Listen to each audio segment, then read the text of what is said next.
Olá, seja bem-vindo ao canal Fatos Desconhecidos. Eu sou Ivan Lima e é sempre um prazer te receber por aqui. Eu aposto que todo mundo já assistiu Bob Esponja, certo?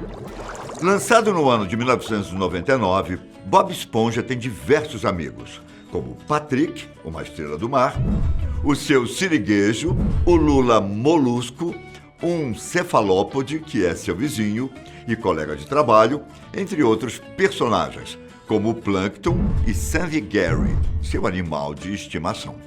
E apesar do desenho aparentemente ser voltado para o público infantil, existem muitas piadas, algumas delas pra lá de pesadas, que foram feitas pros adultos, pois dificilmente as crianças entenderiam.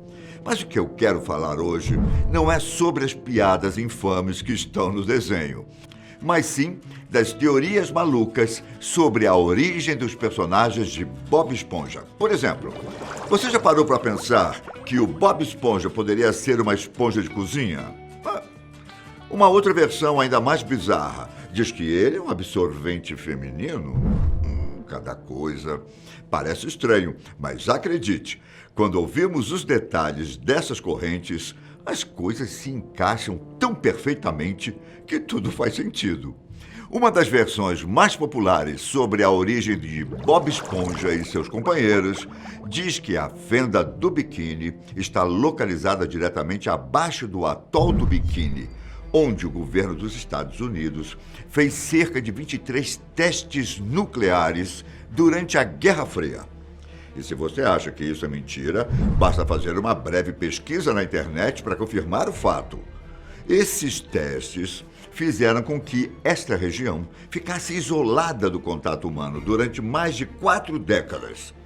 Em 1996, o atol foi declarado seguro após relatórios declararem o atol livre de radiações perigosas, deixando seu estado de isolamento. Tá, mas o que isso tem a ver com Bob Esponja e seus amigos? Bom, isso significa que os personagens do desenho são mutações aquáticas, cujos corpos e mentes foram deformados pelos resíduos nucleares. A teoria do atol de Biquíni também explicaria por que todos nesta comunidade subaquática moderna enviam cartas e se vestem como um pai dos anos 1950. Viram como tudo faz sentido quando sabemos os detalhes das teorias? Bom, então escute essa. Preguiça, orgulho, ganância, gula, luxúria, inveja e ira. Esses são todos os 7 pecados capitais. Vocês já pararam para pensar que cada personagem de Bob Esponja pode significar cada um desses pecados? De acordo com uma teoria divulgada por alguns espectadores da Nickelodeon, os 7 personagens principais de Bob Esponja são claramente a representação de todos esses pecados. E basta analisar com atenção para perceber que tudo faz sentido. Patrick passa a maior parte do dia roncando embaixo de uma pedra, então ele é o preguiçoso. A obsessão do seu siriguejo por dinheiro o torna um candidato claro para a ganância, enquanto o rabugento Lula Molusco é o representante perfeito para a ira. A única missão na vida do Plankton é roubar a receita do hambúrguer de siri e, com ela, o sucesso do seu siriguejo para si mesmo, o que claramente representa o quê? A inveja. Isso deixa a gula para Gary e o orgulho para Sandy. Mas há quem tenha uma interpretação diferente, viu?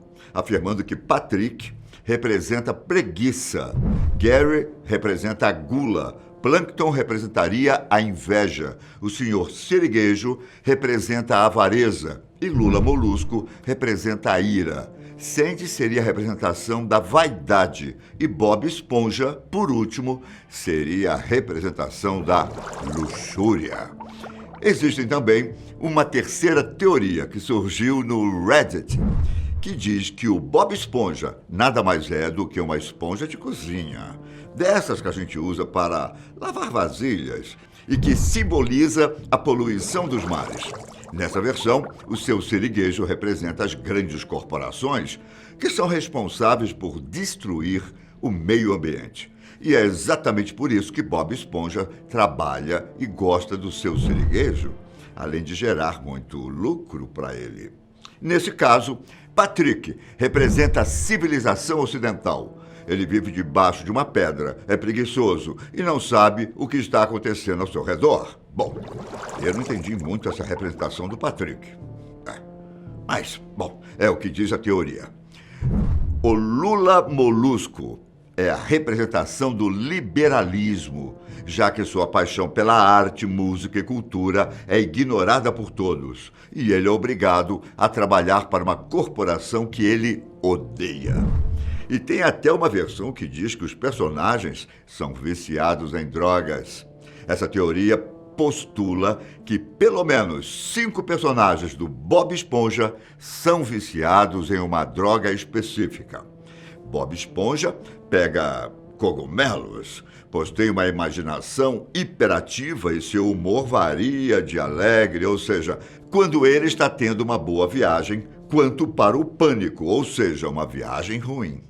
Patrick prefere maconha, como evidenciado por sua fala lenta, atitude despreocupada e por estar sempre com fome, larica. O mau humor e o mau desempenho de Lula Molusco podem ser atribuídos ao abuso de heroína, enquanto o mau humor e a paranoia do Sr. Siriguejo e da Sra. Puff podem ser sinais do uso de cocaína. Essas são algumas das teorias mais conhecidas sobre o desenho, mas a que eu vou te contar agora, caros amigos, vai destruir todas as lembranças da sua infância envolvendo Bob Esponja. A história de Bob Esponja conta que ele mudou-se de casa com a tenra idade de 13 anos para trabalhar como cozinheiro fritando hambúrgueres para o Sr. Siriguejo. Se formos pensar que Bob Esponja só tem 13 anos, podemos considerar que o desenho é uma violação das leis de evasão escolar e de trabalho infantil. Só que essa teoria diz que a história fala de amadurecimento da jornada de um jovem absorvente interno em um ambiente novo e discreto chamado Fenda do Biquíni. O nome do local pode até fazer umas referências às partes íntimas femininas, indicando que Bob Esponja vive dentro de uma vagina. Uma teoria completamente bizarra, não é? Bom, eu avisei para vocês que era a mais medonha de todas. Além desses fatos estranhos, Bob Esponja tem 13 anos, uma idade típica para uma jovem começar a precisar usar absorventes. E não acaba por aí. Vocês já pararam para pensar que o Siri Cascudo, o famoso restaurante do seu siriguejo, faz seus hambúrgueres de frutos do mar? A princípio, você pensaria que o restaurante recebeu o nome do seu proprietário, o que provavelmente é verdade. Mas também podemos levar em consideração que o restaurante também serve hambúrgueres feitos de carne de caranguejo. Ou seja, o seu siriguejo vende hambúrgueres feitos com a carne da própria espécie. E se ele também come os hambúrgueres, ainda podemos considerar que ele é canibal. E mesmo que isso pareça um absurdo, na vida real, há algumas espécies de caranguejos eremitas que comem uns aos outros. Então, resumindo essa teoria até aqui, o desenho conta a história de um absorvente interno que trabalha para um canibal. Quanto ao Patrick, aparentemente ele é um personagem dedicado a fazer o Bob Esponja parecer mais inteligente do que realmente é. Porém, essa teoria diz que ele vive em um lugar que ninguém gostaria de morar. Bom, a versão diz que Bob Esponja é um absorvente interno que mora na fenda do biquíni. Se o Patrick vive logo abaixo do Bob Esponja, dá para imaginar em qual parte do corpo a casa de Patrick representa. Mas, Ivan, de onde tiraram essa ideia absurda? Para nós pode até não fazer nenhum sentido. mas no idioma inglês, starfish, que quer dizer estrela do mar, também é uma gíria usada para referir a tal parte do corpo. Então é isso. Bob Esponja vive na fenda do biquíni, que seria uma vagina, e o Patrick vive um pouco mais abaixo, no buraco traseiro, vamos dizer assim. Essa teoria também diz que o plâncton seria uma bactéria que vive na vagina. Muitos acreditam que ele seja a bactéria que causa o que é chamado de síndrome do choque tóxico, um problema que aparece quando a mulher esquece de tirar o absorvente interno. Isso poderia explicar a relação de amor e ódio entre ele e Bob Esponja.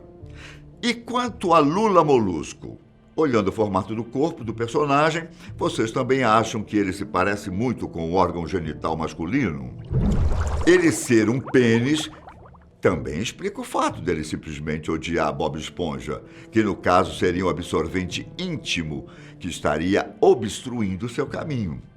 Quanto ao Gary, ele seria uma vagina, explicando o fato do personagem principal sempre se sentir em casa e confortável quando está com Gary.